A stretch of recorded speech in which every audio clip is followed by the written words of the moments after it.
수강생 여러분, 안녕하세요.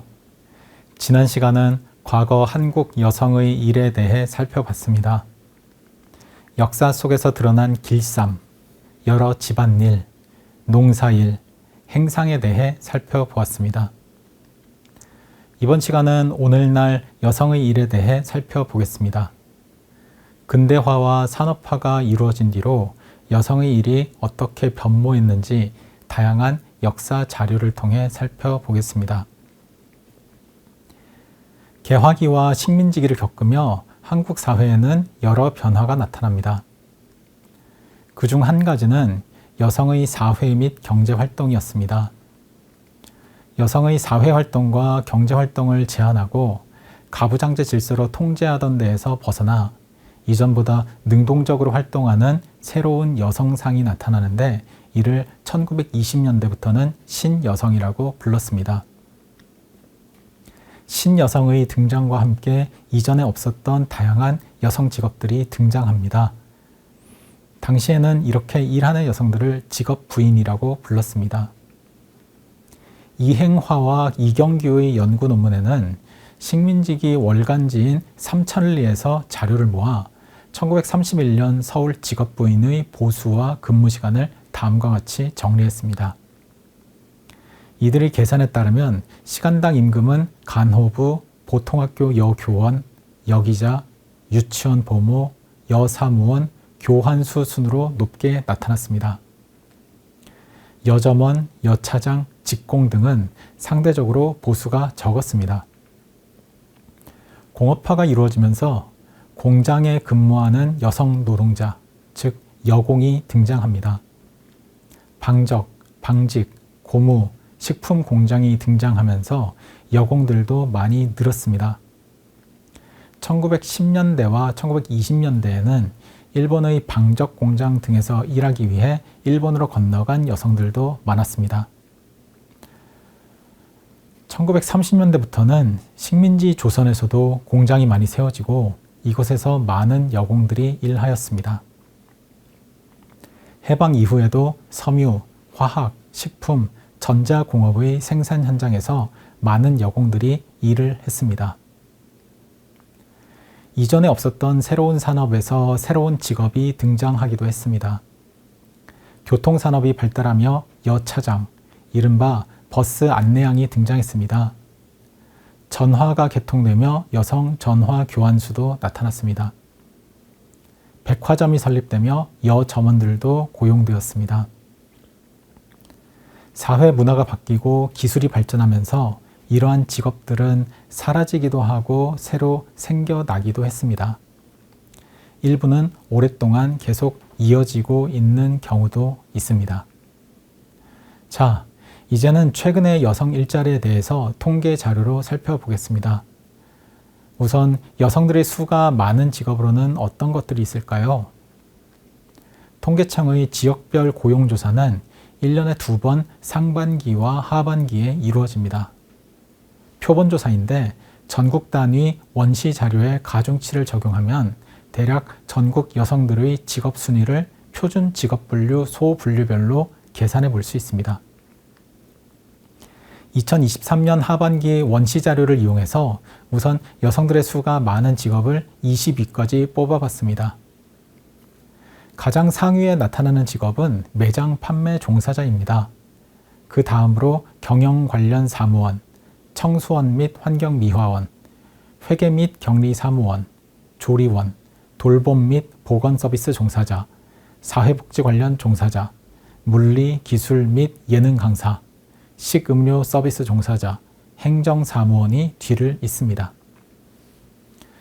음식 관련 단순 종사자, 간호사, 제조 관련 단순 종사자, 미용 관련 서비스 종사자, 학교 교사, 보건의료 관련 종사자, 영업 종사자, 작물 재배 종사자, 비서 및 사무 보조원, 고객 상담 및 기타 사무원도 보입니다.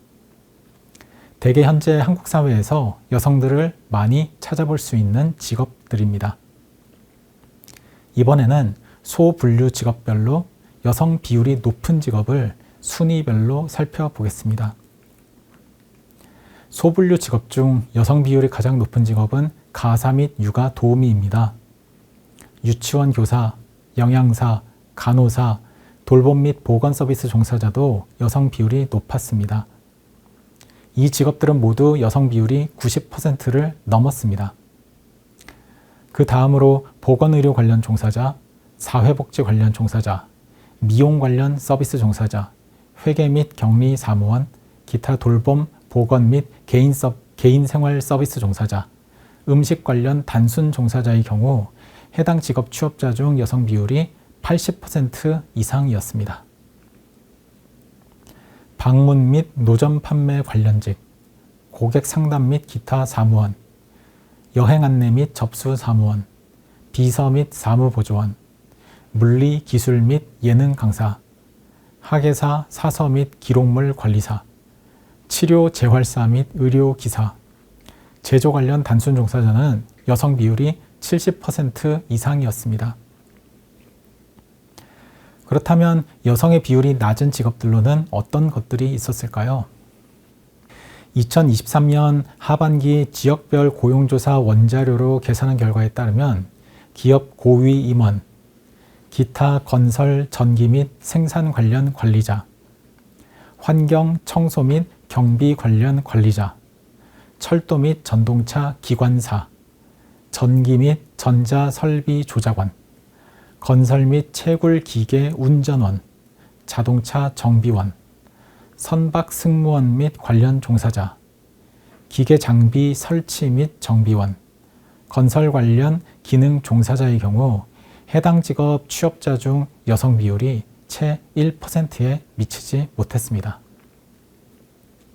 실제로 한국 사회에서 이런 직업에 종사하는 사람들에 대해 생각을 떠올려 보면 아무래도 여성보다는 남성을 생각하게 되겠습니다.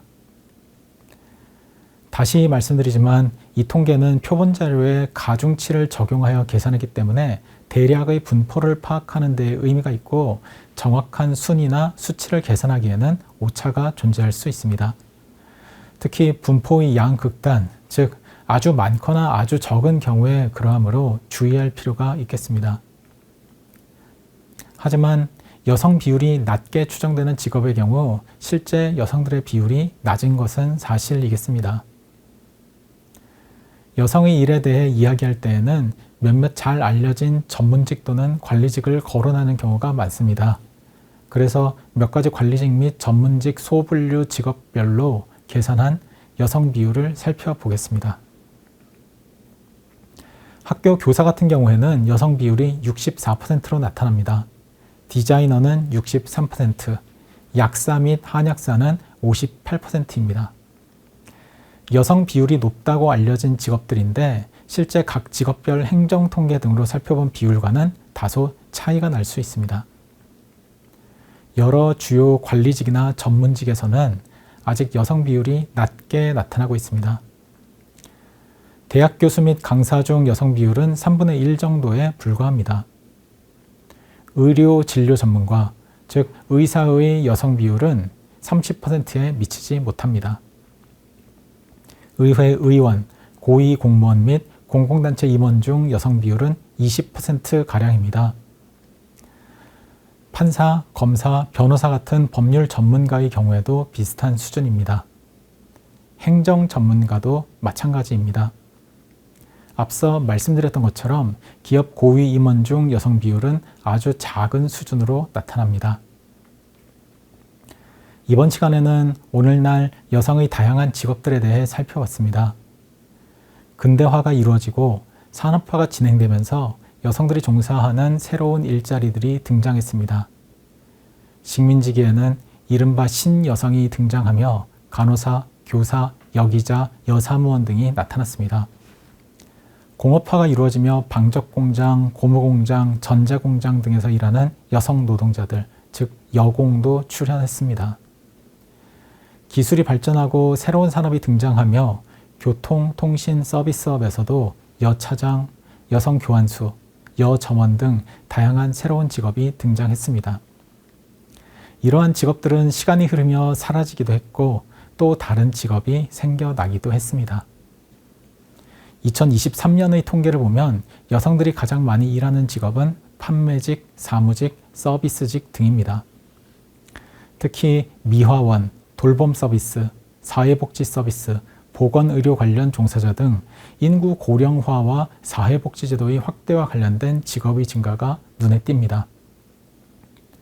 육아, 교육, 영양, 간호, 돌봄, 미용과 관련된 직군에서는 여성의 비율이 높습니다.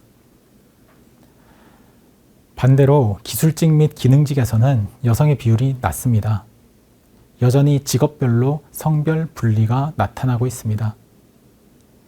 주요 관리직이나 전문직 중 교사, 디자이너, 약사 등은 여전히 여성 비율이 높습니다. 반대로 대학 교수, 의사, 고위공직자, 법률 전문가 등의 여성 비율은 낮습니다. 기업 고위 임원 중 여성 비율은 특히 낮게 나타납니다. 다음 시간은 지금까지 살펴본 여성의 일 변화를 가져온 여러 가지 요인들에 대해서 검토해 보겠습니다.